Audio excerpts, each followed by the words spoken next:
آج بات کریں گے مفسدات روزہ، یعنی جن چیزوں سے روزہ جو ہے نا وہ ٹوٹ جاتا ہے، تو جو روزے کے لیے جو چیزیں ضروری ہیں ان کے اوپر بات کریں گے، کیونکہ اللہ کے پیارے پیغمبر صلی اللہ علیہ وآلہ وسلم فرمایا کچھ روزے دار ایسے ہیں کہ جن کو بھوک اور پیاس کے علاوہ کچھ نہیں ملتا، یعنی کہ وہ یعنی صرف بھوک اور پیاس ان کو ملتی ہے، وہ ثواب سے جو ہے نا محروم رہ جاتے ہیں۔ اعوذ باللہ من الشیطان الرجیم، بسم اللہ الرحمن الرحیم۔ شہر رمضان الذی انزل فیہ القرآن ھدی للناس وبینات من الہدی والفرقان۔ مفسدات روزہ، اس کے لیے چند گزارشات پیش کرنا چاہتا ہوں کہ روزے کے لیے اگر انسان روزہ رکھتا ہے تو کن کن چیزوں کا اس کو خیال رکھنا چاہیے، اور کن کن چیزوں کا اگر وہ خیال نہیں رکھتا تو اس کا روزہ جو ہے نا وہ فاسد ہو جاتا ہے، اس کا روزہ ختم ہو جاتا ہے۔ تو ناظرین، روزے کے لیے جو سب سے پہلی شرط ہے، اللہ کے پیارے پیغمبر صلی اللہ علیہ وآلہ وسلم فرمایا کہ جس بندے کی روزہ رکھنے کی نیت نہیں ہے نا، فرمایا اس کا روزہ نہیں ہے۔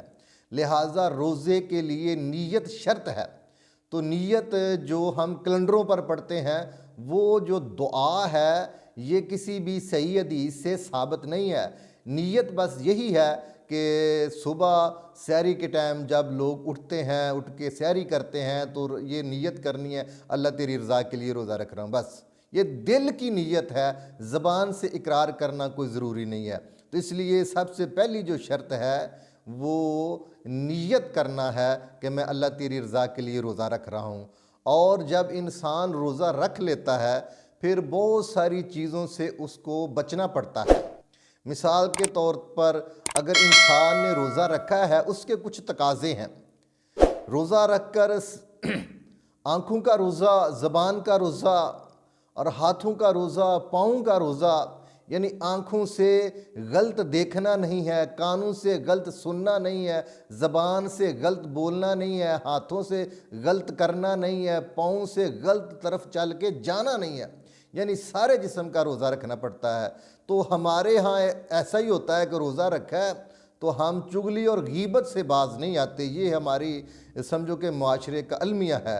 لیکن نبی علیہ الصلوۃ فرمایا جو روزہ رکھ کے کسی مسلمان بھائی کی چغلی کرتا ہے، غیبت کرتا ہے، اس کا روزہ ختم ہو جاتا ہے، اس کا روزہ فاسد ہو جاتا ہے۔ کیونکہ اللہ کے پیارے پیغمبر تشریف فرما تھے تو ایک عورت گزری تو آقا علیہ الصلوۃ صحابہ میں موجود تھے، تو کہا میرے صحابہ اس عورت کا روزہ نہیں ہے۔ چنانچہ صحابہ نے اس عورت کو پکڑا اور پوچھا، اس نے کہا میرا تو روزہ ہے۔